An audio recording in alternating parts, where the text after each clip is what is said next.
Hey guys, welcome to my channel Willow. So আজকে আমি যেটা করব সেটা হচ্ছে আমি আইপিএল বা পিএসএল এর আমার কাছে যেটা মনে হয় টপ 4 কোন 4টা টিম হতে পারে এবং কেন সেটা কারণ সহ আমি বুঝিয়ে দেবো। ঠিক আছে, আমার কাছে যেটা মনে হয় টপ 4 রাজস্থানই হবে, বিকজ রাজস্থান রিসেন্টলি রাজস্থান টানা 4 ম্যাচের 4টাই জিতে গেছে, একটা তারা হারেনি। তার ফার্স্ট ম্যাচে সিএসকে হারিয়েছে, পরের ম্যাচে গুজরাটকে হারিয়েছে, তারপরের ম্যাচে মুম্বাইকে হারিয়েছে এবং আজকে তারা ব্যাঙ্গালোরকে হারিয়েছে। নেক্সট ম্যাচ তাদের জুটো হায়দ্রাবাদের সাথে 13 তারিখে। এরপর পাঞ্জাব, যারা এখন অবধি 3টা ম্যাচ খেলেছে, যা আমাদের 2টা জিতছে, প্রথম 2টাই গুজরাটকে হারিয়েছে, চেন্নাইকে হারিয়েছে। কলকাতার সাথে ম্যাচটা নো রেজাল্ট হয়েছে। আগামীকাল বা হায়দ্রাবাদের সাথে ম্যাচ, দেখা যাক কী হয়। নেক্সট হচ্ছে আরসিবি, যারা হচ্ছে আমি টপ 4 পরে বলতেছি, আমি সেটা আগে রিসেন্ট বর্তমানে টিমগুলোর পারফরমেন্স বলতেছি, যেখানে হচ্ছে আরসিবি টানা প্রথম 2 ম্যাচ হারার পর থার্ড ম্যাচে এসে রাজস্থানের কাছে আসছে। প্রথম 2 ম্যাচে তারা হায়দ্রাবাদ এবং রাজস্থান দুটো দলকে হারিয়েছে, হায়দ্রাবাদ এবং চেন্নাই দুটো দলকে হারিয়েছে। নেক্সট ম্যাচ তাদের হচ্ছে নেক্সট ম্যাচে রাজস্থানের কাছে তারা হেরেছে। নেক্সট ম্যাচ তাদের এগেন্স্ট এমআই। ঠিক আছে,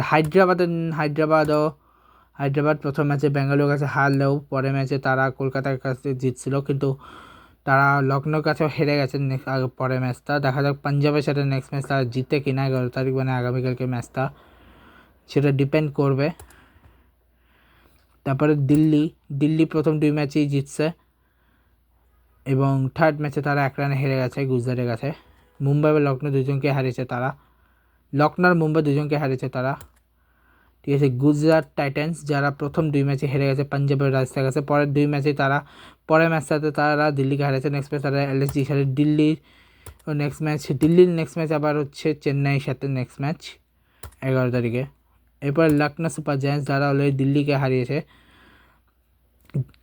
কিন্তু পরের 2 ম্যাচে তারা হায়দ্রাবাদ এবং কলকাতা দুজন, যারা দিল্লির কাছে হেরেছিল এলএসজি, এরপর তারা 2 ম্যাচ তারা হায়দ্রাবাদ এবং কলকাতাকে হারিয়েছে। গুজরাটের সাথে নেক্সট ম্যাচ তাদের 12 তারিখে।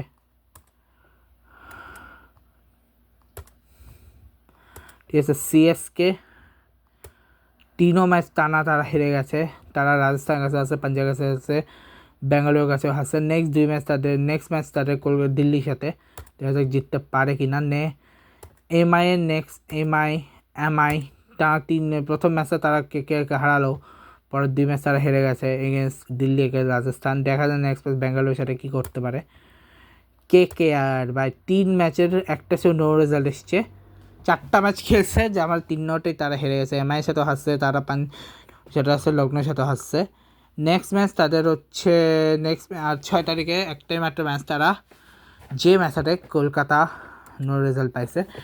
তো অলরেডি আমি তোমাদের বলি যে আমি কোন 4টা দলের একদমই সম্ভাবনা দেখছি না টপ 4-এ।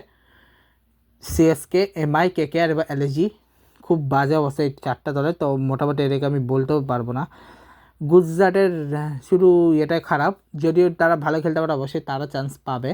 তবে আমার কাছে টপ 4-এ আমি 5টা ক্যান্ডিডেট দেখছি, যে আমাদের টপ 3 তো আমি অলরেডি বলেছি, রাজস্থান, ব্যাঙ্গালোর এবং পাঞ্জাব হবে। 4th পজিশনের জন্য আমার কাছে 3জন অপশন রয়েছে, হায়দ্রাবাদ, দিল্লি ও গুজরাট। তো এই কারণে এই 3টা মধ্যে যে ভালো খেলবে সে নাম্বার 4। তো টপ 3 বলেছি, আর বাকি হায়দ্রাবাদ, দিল্লি বা গুজরাট, এই 3জনের মধ্যে যে ভালো খেলবে সে কোয়ালিফাই করবে। তবে হ্যাঁ, আমি এলএসজিকে কারণ করবো, কারণ এলএসজিও 2 ম্যাচ এলএসজিও জিততেছে। শুধুমাত্র সিএসকে, এমআই এবং কেকেআরকে আমি বাদ রাখবো, কারণ তারা একদমই বাজে খেলছে। তো আমার কাছে টপ 4 হচ্ছে, টপ 4-এর মধ্যে টপ 2 আমি বলে দিয়েছি। ঠিক আছে, তো এখন আমি আসি আছে পিএসএলের টপ 4 পরে আমি পিএসএলের হিসাবটা যদি করি, পেশোয়ার জালমি, তারা প্রথম ম্যাচ তারা 28 তারিখ তারা যখন দিয়ে খেলছে, ঠিক আছে, সেখান থেকে একটা ম্যাচেও তারা অ্যাবন্ডেড হয়েছে, কিন্তু 9 তারিখ পর্যন্ত টানা 3 ম্যাচের 4 ম্যাচের মধ্যে 3টা জিতছে বা একটা অ্যাবন্ডেড হয়ে গেছে। ঠিক আছে, ঠিক আছে। এরপরে হচ্ছে মুলতান সুলতান, যারা প্রথম ম্যাচ হারছে, প্রথম 2 ম্যাচ জিতলেও পরের ম্যাচ তারা 3টারে, এবং তারপর টানা আবার 2 ম্যাচ তারা জিতছে। নেক্সট ম্যাচ আবার তারা পেশোয়ার হয়ে গেছে। হ্যাঁ, এবং পেশোয়ারের নেক্সট ম্যাচ হচ্ছে কার গেছে, পেশোয়ারের নেক্সট ম্যাচ হচ্ছে লাহোর এগেস্টে আগামীকালকে। ইসলামাবাদ ইউনাইটেডের অলরেডি প্রথম ম্যাচ আর হাসিল, পরের ম্যাচ অ্যাবাউন্ডেড হয়ে গেছে। এরপরে টানা তারা 3টা ম্যাচ জিতছে। নেক্সট ম্যাচ তাদের হায়দ্রাবাদের সাথে। এরপরে হচ্ছে করাচি কিংস প্রথম 3 ম্যাচ টানা জিতছে। এরপরে ম্যাচ তারা 9 তারিখের ম্যাচে বিশাল ব্যবধানে হাসছে, পেশোয়ারে গেছে। নেক্সট ম্যাচ তাদের কালকে আছে কোয়াটা গ্ল্যাডিয়েটর্স, যারা হচ্ছে 3 ম্যাচ হারছে, 1 ম্যাচ জিতছে, মানে সরি 2 ম্যাচ জিতছে, 3 ম্যাচ হারছে। আজকেও তো জিতছে তারা, তার জন্য বলতে গেলে রাওয়ালপিন্ডিসের সাথে জিতছে। এবং রাওয়ালপিন্ডিস মানে হায়দ্রাবাদ কিংসম্যান যে টিমটা, সেই টিমের মধ্যে সেই টিম এখন টানা 4টায় হেরে গেছে হায়দ্রাবাদ কিংসম্যান। দেখা যাক নেক্সট ম্যাচ জিততে পারে কিনা তারা। লাহোর কোয়ালান্ডার্স যে সিস্টেমটাই হচ্ছে, ওরা এখন 2 ম্যাচ খেলছে, না সরি ওরাও 4 ম্যাচ খেলছে, 4 ম্যাচে আবার 2টা জিতছে 2টা আছে, মানে ওরা হচ্ছে 8টা জিতছে 1টা আছে, 1টা জিতছে 1টা আছে, এরকম প্যাটার্নে রয়েছে। ঠিক আছে। আর রাওয়ালপিন্ডি এখন অব্দি একটা ম্যাচ জিততে পারে নাই, 5টায় তারা হারছে। সো আমি অলরেডি বলি, আমার কাছে রাওয়ালপিন্ডির চান্সও লাগতেছে না। আমার কাছে টপ 4 লাগতেছে পেশোয়ার, মুলতান, ইসলামাবাদ এবং করাচি। কোয়েটার কাছে আমার একদম লাগতেছে না, বিকজ এর 3জনই পয়েন্টটা অনেক এগিয়ে আছে। যাকগে ছাড়ো এসব। তো এই হচ্ছে আমার আজকে ব্লগ, দেখা হচ্ছে তোমার সাথে ব্লগে। Good bye.